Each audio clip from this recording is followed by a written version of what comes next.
Good morning students, నేను మీ Ganesh sir.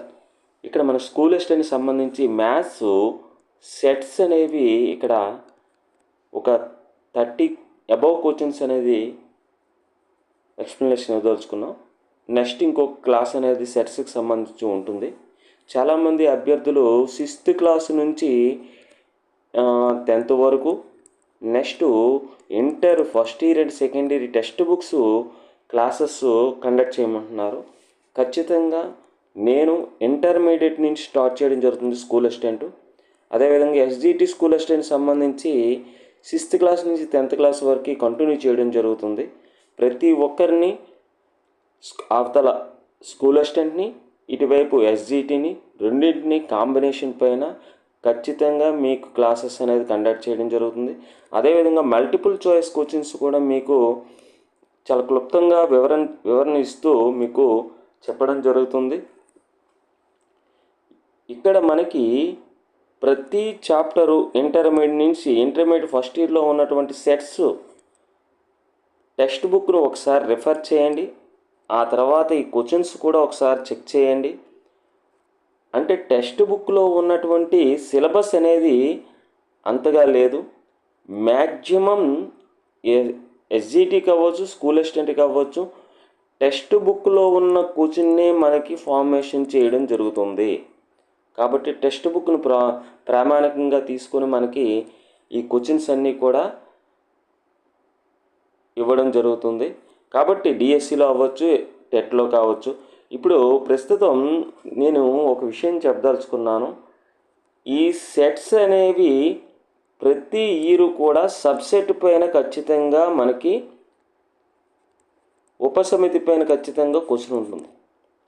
ఈ sets నుంచి 2 or 3 క్వశ్చన్స్ మనకి ఖచ్చితంగా ఉంటున్నాయి. కాబట్టి సెట్స్ అనేది ఫస్ట్ చాప్టర్ ఇంటర్మీడియట్ న్యూ సిలబస్లో ఇంటర్లో.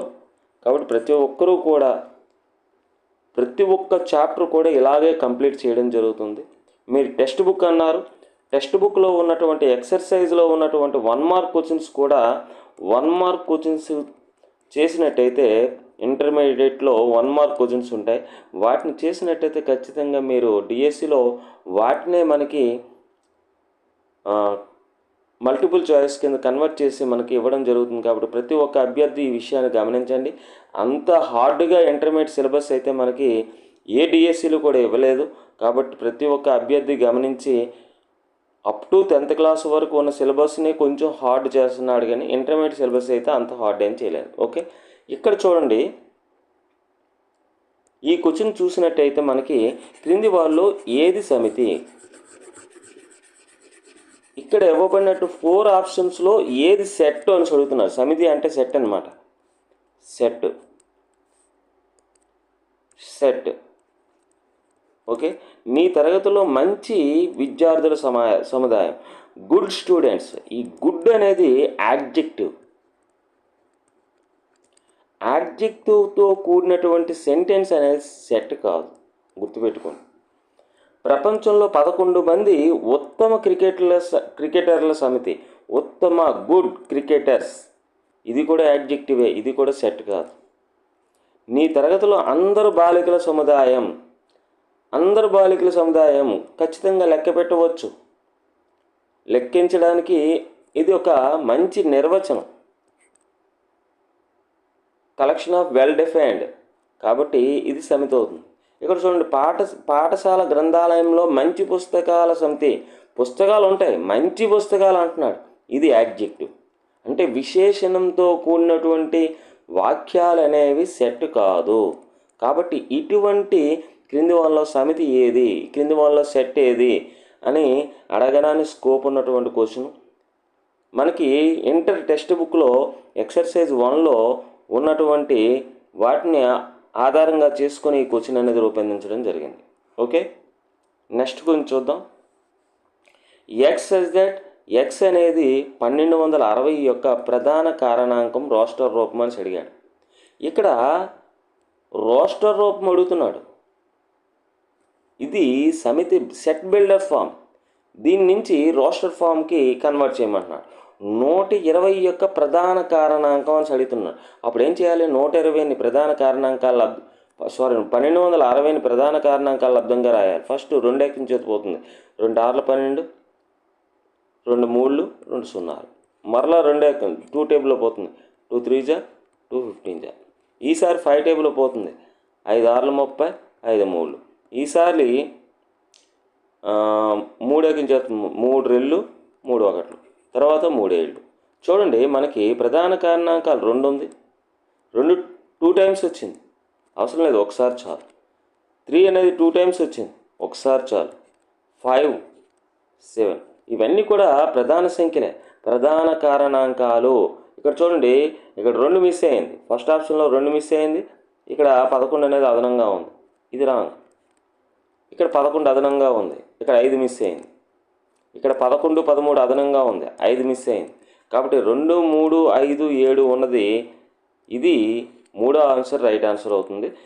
రోస్టర్ ఫామ్ అంటే సెట్ బిల్డర్ ఫామ్ నుంచి రోస్టర్ ఫామ్కి ఏ విధంగా కన్వర్ట్ చేయాలి, ఇటువంటివి ఖచ్చితంగా ఇది కూడా ఒక మోడల్ క్వశ్చన్. ఇటువంటి క్వశ్చన్స్ కూడా మనకి ఎక్కువగా అడుగుతున్నాడు. నెక్స్ట్ క్వశ్చన్ చూడండి, ఇది కూడా సెట్ బిల్డర్ ఫామ్. ఇది ఈ సెట్ బిల్డర్ ఫామ్ నుంచి రోస్టర్ రూపంకి రాయమంటున్నాడు. P = x such that x అనేది -3.5 మరియు 3.5ల మధ్య గల పూర్ణాంకము. పూర్ణాంకము అంటే హోల్ నెంబర్స్. ఆ హోల్ నెంబర్స్ ఎక్కడి నుంచి ఎక్కడి వరకు ఉంటాయి? హోల్ నెంబర్స్ 0 1 2 3 అంటే ఇవన్నీ కూడా సహజ సంఖ్యలు. 0తో కూడి ఉన్న సహజ సంఖ్యలనే పూర్ణాంకాలు అంటారు.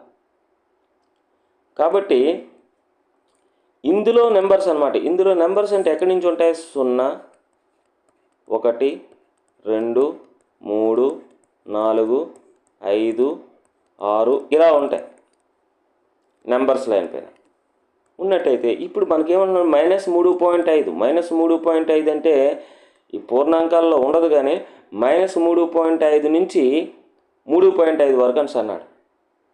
అప్పుడు ఏం తీసుకోవాలి? -3.5 నెంబర్స్ లైన్ రాసుకున్నట్టయితే మనకి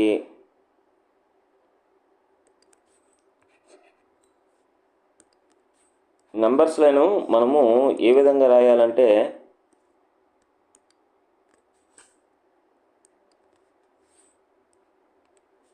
ఒకసారి బాగా గమనించినట్టయితే నెంబర్స్ లైను ఇంటీజర్స్ తీసుకుందాం. -1 -2 -3 -3.5 అంటే ఇక్కడ ఉంటుంది. దీనికన్నా దీనికి ఇక్కడ 3.5 ఉంటుంది. దీనికి మధ్యలో ఉన్నవి రాయమంటున్నాడు. మధ్యలో ఉన్నటువంటి పూర్ణాంకం అంటున్నాడు. పూర్ణాంకం అంటే ఇక్కడి నుంచి స్టార్ట్ అవుతుంది. 0 ఉంటుంది, 1 ఉంటుంది, 2 ఉంటుంది, 3 ఉంటుంది. 3.5కి -3.5కి మధ్యలో అంటే 0 1 2 3 ఎక్కడుంది? Second option is right answer అవుతుంది. చాలా జాగ్రత్తగా గమనించాలి. ఇక్కడ పూర్ణాంకము అని అన్నాడు, పూర్ణ సంఖ్యలు అడిగినట్టయితే ఇది అవుతుంది మనకు ఆన్సర్. ఇదే ప్లేస్లో పూర్ణ సంఖ్యలు ఇంటీజర్స్ అన్నాడు అనుకోండి, అడిగితే అప్పుడు ఆన్సరు ఫస్ట్ వన్ అవుతుందన్నమాట. చాలా జాగ్రత్తగా ఇటువంటి క్వశ్చన్స్ అనేవి చేయాలి. రోస్టర్ ఫామ్కి అంటే సెట్ బిల్డర్ ఫామ్ నుంచి రోస్టర్ ఫామ్ కన్వర్ట్ చేసేటప్పుడు చాలా జాగ్రత్త చేయాలి. అంటే సెట్ బిల్డర్ ఫామ్ అంటే సమితి నిర్మాణ రూపం ఇచ్చాడు, రోస్టర్ రూపము అడుగుతున్నాడు. నెక్స్ట్ కొంచెం చూడండి, స్కూల్ పదంలోని అక్షరాలతో ఏర్పడే సమితి. ఇక్కడ పైవన్నీ ఇచ్చాడంటే అప్పుడు ఏం చేయాలంటే ప్రతి ఆప్షన్ని కూడా మీరు గమనించాలి. గమనిస్తేనే మీరు చక్కగా ఆన్సర్ అనేది చేయగలుగుతారు. ఇక్కడ స్కూల్ అనే పదంలో అక్షరాలతో ఏర్పడే సమితి. ఈ స్కూల్లో ఓ అనేది 2 టైమ్స్ ఉంది కాబట్టి ఒకసారి కొట్టేయండి. మిగిలినవన్నీ కూడా ఒక్కొక్కసారి ఉన్నాయి కాబట్టి ఇవన్నీ కూడా SCHOL మరలా SCHOL అన్నిట్లో కూడా అది సమితిలోనూ ఉన్నటువంటి సెట్లో ఉన్నటువంటి ఎలిమెంట్స్ ఏ ప్లేస్లో ఉన్నా అది ఆ సమితికి చెందుతుందన్నమాట. అంటే అన్ని సమితులు కూడా సమసమితులే, ఇవన్నీ కూడా ఈక్వలే. కాబట్టి ఈ స్కూల్ అనే పదంలో అక్షరాలతో ఏర్పడే సమితులు 3 కూడా ఆన్సర్ అవుతాయి. కాబట్టి 4th one is right answer అవుతుంది. Okay, 4th one. Next question, A equal to X such that X అనేది 36 యొక్క కారణాంకం. ఈ ఫ్యాక్టర్స్ 36 యొక్క ఫ్యాక్టర్స్ 36 యొక్క ఫ్యాక్టర్స్. క్రింది వాళ్ళలో ఏకి చెందని మూలకం, చెందని డస్ నాట్ బిలాంగ్స్ టు, చెందని, చెందుతుంది అంటే బిలాంగ్స్ టు, చెందదు అంటే డస్ నాట్ బిలాంగ్స్ టు. వీటిపైన కూడా మనకి intermediate text book, new text బుక్లో మనకి ఎక్సర్సైజ్ 1లో క్లియర్గా చెప్పడం జరిగింది. బిలాంగ్స్ టు అంటే ఏంటి, డస్ నాట్ బిలాంగ్స్ టు అంటే. అసలు 36 యొక్క కారణాంకాలు తెలియాలంటే 36ని మనము 1 × 36 అని రాయొచ్చు, 2 × 18 అని రాయొచ్చు, 3 12 4 9 నెక్స్ట్ 6 6 అని రాయొచ్చు. ఇవన్నీ కూడా కారణాంకాలు 1 2. ఇప్పుడు 36కు ఉన్నటువంటి కారణాంకాలు కలిగినటువంటి సమితి రాస్తే 1 2 3 4 6 9 12 18 36. ఇవన్నీ కూడా 36కు ఉన్నటువంటి కారణాంకాలు. చెందని మూలకం ఏది, డస్ నాట్ బిలాంగ్స్ టు. ఈ సమితి, ఈ ఏ అనే సమితి సెట్ బిల్డర్ ఫామ్, ఇది రోస్టర్ ఫామ్కి రాసాం. రాసిన తర్వాత ఈ 12 అనేది ఉందా, చెందుతుంది. 6 అనేది ఉందా, చెందుతుంది. 5 అనేది ఉందా, చెందదు. 4 అనేది ఉందా, చెందుతుంది. చెందని మూలకం ఏదంటే 5. Third option is right answer. Next question, అసోసియేట్లో అక్షరాల సమితి అని అడిగాడు. అసోసియేట్లో ఎస్ 2 టైమ్స్ ఉంది కాబట్టి 1 టైం కొట్టేయండి. నెక్స్ట్ ఇంకేమైనా 2 టైమ్స్ ఉన్నాయా, ఏ 2 టైమ్స్ ఉంది కాబట్టి ఒకసారి కొట్టేయండి. అప్పుడు A S O C I T E, ఆ విధంగా ఏ ఎన్ని రావాలి మనకి చూడండి. ఏ అనేది ఒకసారి రావాలి, ఎస్ అనేది కూడా ఒకసారి రావాలి. అంటే ఏ ఎస్ ఏఎస్ ఓ ఓ, ఇందులో సి అనేది లేదు, ఇది కాదు.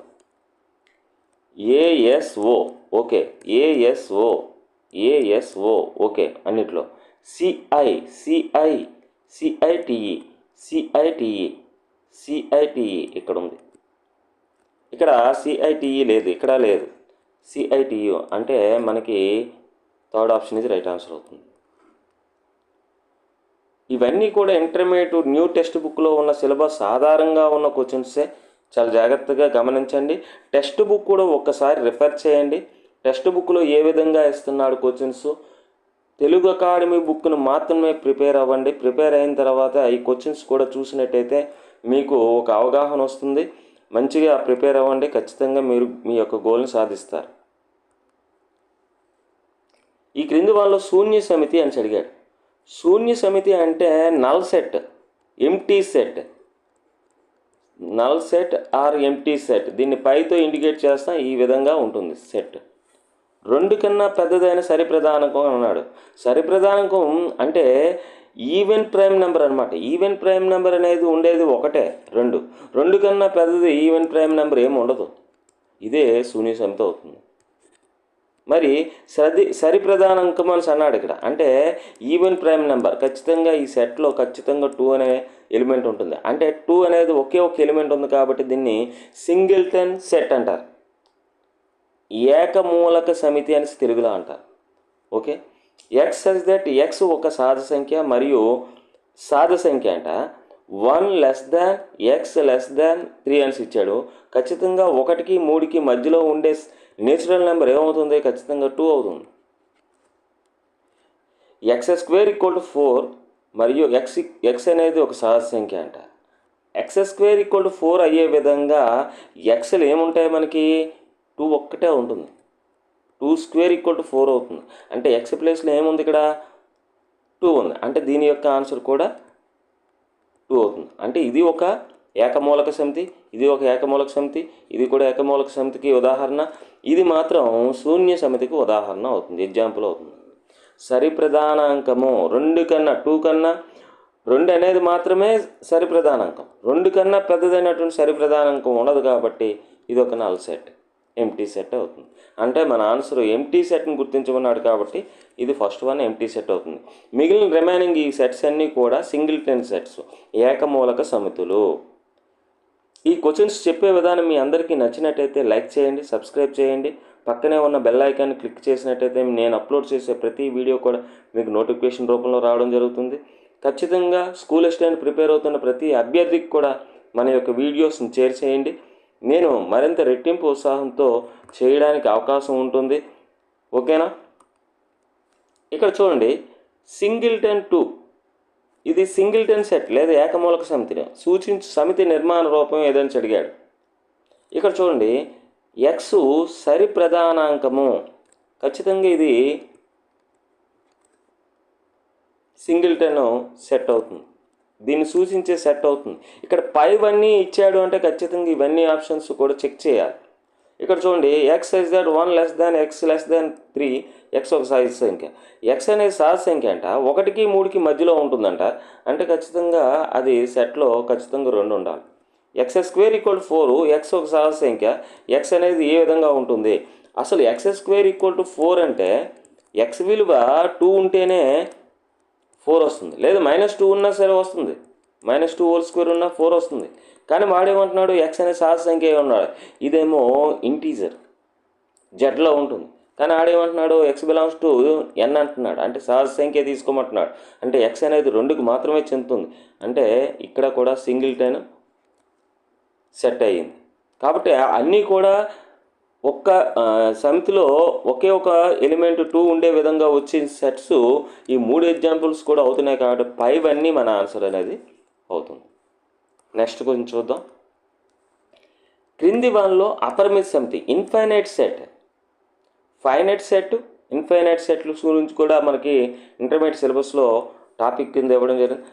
అపరిమిత సమితి అంటే ఇన్ఫైనైట్ సెట్, అంటే ఆ సెట్లో ఉన్న ఎలిమెంట్స్ని మనం కౌంట్ చేయలేము. కార్డినల్ నెంబర్ అనేది ఇన్ఫినిటీగా ఉంటుంది, అనంతంగా ఉంటుంది. లెక్కించడానికి వీలు కాని సమితిని అపరిమిత సమితి అంటారు. 3, 8ల మధ్య పూర్ణ సంఖ్యల సమితి అన్నాడు. 3, 8ల మధ్య పూర్ణ సంఖ్యల సమితి అంటే జెడ్ అనమాట, ఇంటీజర్స్. 3, 8ల మధ్య ఏముంటాయి? ఇక్కడ 4 ఉంటుంది, 5 ఉంటుంది, 6 ఉంటుంది, 7 ఉంటుంది, ఇవి ఉంటాయి. అంటే ఈ సెట్లో ఎలిమెంట్స్ 4 అని లెక్కించగలుగుతున్నాం. కాబట్టి ఇది ఫైనైట్ సెట్ అవుతుంది. ఫైనైట్ సెట్ అవుతుంది అంటే పరిమిత సమితి అవుతుంది. లెక్కించగలిగితే పరిమిత సమితి లేదా ఫైనైట్ సెట్ అంటారు. లెక్కించలేకపోతే ఇన్ఫైనైట్ సెట్ అని చెప్పడం జరుగుతుంది. ఇక్కడ చూడండి, 2కి 3కి మధ్య గల అకర్ణీయ సంఖ్యల సమితి. అకర్ణీయ సంఖ్యలు అంటే రేషనల్ నెంబర్స్ అనమాట. రేషనల్ నెంబర్స్ ఏవైనా 2 రేషనల్ నెంబర్స్ మధ్య ఉండే రేషనల్ నెంబర్స్ అనంతంగా ఉంటాయి. సో మెనీ రేషనల్ నెంబర్స్ ఉంటాయి, అంటే దానినే ఉంటాయి. కాబట్టి ఇది ఖచ్చితంగా ఇన్ఫైనైట్ సెట్ అవుతుంది. మనకి 1 మరియు 50ల మధ్య ప్రధాన అంకాల సమితి, 1కి 50కి మధ్యలో ఉన్నట్టు ప్రధాన అంకాల సమితి ఒక 15 ఉంటాయి. ప్రధాన సంఖ్యలు ప్రైమ్ నెంబర్స్ అనమాట, 1కి 50కి మధ్యలో. కాబట్టి ఇక్కడ కూడా కౌంట్ చేయగలుగుతున్నాం. కాబట్టి ఇది కూడా ఫైనైట్ సెట్టే, ఫైనైట్ సెట్. 100 కన్నా తక్కువైన సహజ సంఖ్యల సమితి. 100 కన్నా తక్కువైన సహజ సంఖ్యల సమితి అంటే 1, 2, 3 ఎక్సెట్రా 99 వరకు ఉంటాయి. ఇక్కడ కూడా 99, ఈ సెట్లో ఎన్ని ఎలిమెంట్స్ ఉన్నాయంటే 99 లెక్కించగలుగుతున్నాం, కౌంట్ చేయగలుగుతున్నాం. ఇది కూడా ఏమవుతుందంటే ఫైనైట్ సెట్గా ఉందా, ఫైనైట్ సెట్ అవుతుంది. అంటే మనం లెక్కించడానికి వీలైతే ఫైనైట్ సెట్, లెక్కించడానికి వీలు కాకపోతే ఇన్ఫైనైట్ సెట్, అపరిమిత సమితి. ఇక్కడ మనకి ఇన్ఫైనైట్ సెట్ ఏదంటే ఇది సెకండ్ ఆప్షన్ ఇది రైట్ ఆన్సర్ అవుతుంది. అంటే 2కి 3కి మధ్యలో ఉన్నటువంటి rational numbers infinite number of rational numbers ఉంటాయి. అప్పుడు దాన్ని సాంద్రత ధర్మం అంటారు.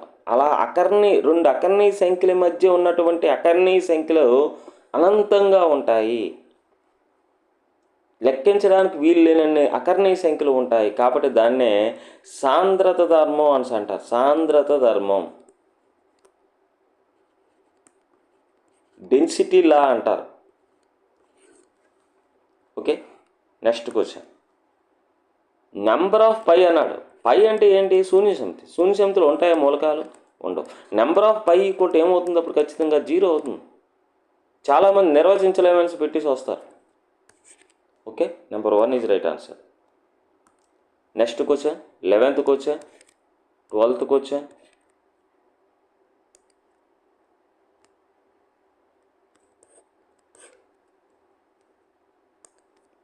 Okay, A is subset B అయినా ఏ యూనియన్ బి అని అడిగాడు. ఏలో ఉన్నవన్నీ బిలో ఉంటాయి, ఏలో ఉన్నవన్నీ బిలో ఉంటాయి, ఏలో ఉన్నవన్నీ బిలో ఉంటాయి. ఇక్కడ ఏ యూనియన్ బి అడిగాడు, ఇక్కడ ఏ సెక్షన్ బి అడిగాడు. ఇలా అయ్యే విధంగా ఒక సెట్ని మనం రూపొందించుకుందాం. 1 2 అనేది ఏ, బి అనేది ఏంటి 1 2 3. చెప్తాను చూడండి. ఇలాంటి క్వశ్చన్స్ ఇచ్చేటప్పుడు, ఇలాంటి క్వశ్చన్స్ అనేది గతంలో డిఎస్సిలో స్కూల్ అసిస్టెంట్కి ఇవ్వడం జరిగింది. ఏ సబ్సెట్ బి అయ్యే విధంగా ఏ అనేది ఒక చిన్న సెట్, బి అనేది ఒక పెద్ద సెట్ని చూజ్ చేసుకోండి. చూజ్ చేసుకున్న తర్వాత ఏ యూనియన్ బి కనుక్కున్నట్టయితే ఏమవుతుంది, ఖచ్చితంగా 1 2 3 అని రావడం జరుగుతుంది. అంటే 1 2 3 అంటే ఏమొచ్చింది మనకి, బినే వచ్చింది. కాబట్టి మన ఆన్సర్ బి అవుతుంది. అదేవిధంగా ఇక్కడ కూడా అంతే. ఏ సబ్సెట్ బి అంటే ఈ రెండే తీసుకోండి. ఏ సబ్సెట్ బిలో బి అనేది ఈక్వల్ అవ్వచ్చు, లేదా బి అనేది పెద్దది అవ్వచ్చు. ఖచ్చితంగా ఏలో ఉన్నవన్నీ కూడా బిలో ఉండాలి. ఇప్పుడు ఏ సెక్షన్ బి కనుక్కున్నాం అనుకోండి. ఏ సెక్షన్ బి అంటే ఏకి బికి ఉమ్మడిగా ఉన్న మూలకాలు 1 2 రావడం జరుగుతుంది. అంటే ఏ అనే సెట్ రావడం జరిగింది. అంటే answer A section B equal to A answer అవుతుంది. ఓకే, ఈ రెండు క్వశ్చన్స్ గతంలో స్కూల్ అసిస్టెంట్కి ఇచ్చినటువంటి క్వశ్చన్సే, గుర్తుపెట్టుకోండి. Next question A minus B, 13th question ఇది. ఏ మైనస్ బి యొక్క సెట్ బిల్డర్ ఫామ్ ఏ విధంగా ఉంటుంది. అసలు ఏ మైనస్ బి అంటే ఏంటి, ఏ మైనస్ బి అంటే ఈ ప్లేస్. కానీ ఏకి మాత్రమే చెందుతుంది, బికి చెందదు. ఏలో మాత్రమే ఉండే ప్లేస్ ఇది, ఏలో మాత్రమే ఉండే ప్లేస్. మొత్తం ఏ ప్లేస్ కాదు, ఏలో మాత్రమే ఉండే ప్లేస్ ఇది. అంటే ఒక ఎక్స్ అనే పాయింట్ తీసుకున్నాం అనుకోండి, ఇందులో ఏకి మాత్రమే చెందుతుంది, బికి చెందదు. అంటే X belongs to A. Minus ఉన్నప్పుడు మరియు రాస్తాం, ఎండ్ అని. మరియు అంటే end. X does not belongs to be. అది ఎక్కడుంది, X belongs to, X does not belongs to. ఇక్కడ లేదు, ఇక్కడ లేదు, ఇక్కడ లేదు, ఇక్కడ ఉంది. చూడండి, ఎక్స్ అనేది ఇక్కడ ఉంది అనుకుందాం. ఎక్స్, ఆ ఎక్స్ అనేది ఏకి మాత్రమే చెందుతుంది, బికి చెందదు. ఏకి మాత్రమే చెందుతుంది మరియు బికి చెందదు. Second option is right answer. 13th one చూడండి. 14th వన్ అంటే ఏ మైనస్ బికి వియుక్త సమితి ఏది అని అడిగాడు. ఏ మైనస్ బికి వియుక్త సమితి ఏది అడిగినప్పుడు ఏం చేయాలంటే, ఇక్కడ మనకి ఇక్కడ ఏమి ఇచ్చాడు, 4 ఆప్షన్స్ ఇచ్చాడు. వియుక్త సమితిలో ఏది అని అడిగాడు. మనకి ఇక్కడ ఈ విధంగా ఏ మైనస్ బి అనేది ఉంటుంది. ఇది ఏ మైనస్ బి, ఇది ఏ, ఇది బి. ఏ మైనస్ బికి బి మైనస్ ఏ అనేది ఒక వియుక్త సమితి. A minus B and B minus A and ఈ పార్ట్ అనేది ఏ అండ్ సెక్షన్ బి. ఈ మూడు కూడా వియుక్త సమితులు అవుతాయి. ఇక్కడున్న మూలకాలు ఇక్కడ ఉండవు, ఇక్కడున్న మూలకాలు ఇక్కడ ఉండవు, ఇక్కడున్న మూలకాలు ఇక్కడ ఉండవు. ఈ మూడు కూడా ఏ మైనస్ బి అంటే ఏకి మాత్రమే చెందేది, బి మైనస్ ఏ అంటే బికి మాత్రమే చెందేది, ఏ అండ్ సెక్షన్ బి అంటే రెండింటికి చెందే. ఈ మూడు కూడా ఇందులో ఉన్న మూలకాలు ఇందులో ఉండవు, ఇందులోనే ఉండవు. ఇందులో ఉన్న మూలకాలు ఇందులో ఉండవు, ఇందులో ఉండవు. ఇందులో ఉన్న మూలకాలు ఇందులో ఉండవు, ఇందులో ఉండవు. అలా ఉండవు కాబట్టి A minus B, B minus A, A intersection B వియుక్త సమితులు అంటారు. మరి ఈ వియుక్త సమితులనే డిస్జాయింట్ సెట్స్ అని అంటారు. అంటే ఏ మైనస్ బికి ఇక్కడ ఉన్నటువంటి వియుక్త సమితి ఏది, బి మైనస్ ఏ. పైవన్నీ అని ఇచ్చాడు, పైవన్నీ కాదు, బి మైనస్ ఏ మాత్రమే. Okay, next question. ఏబీలు శూన్య సమితులు కాకపోతే A minus B, B minus A, A intersection బిలు ఏమవుతాయంటే వియుక్త సమితులు అవుతాయి. చాలా జాగ్రత్తగా, ఇంతకుముందే ఇప్పుడే చెప్పడం జరిగింది. ఆ క్వశ్చన్ అనేది ఇక్కడ ప్రజెంట్ చేయడం జరిగింది.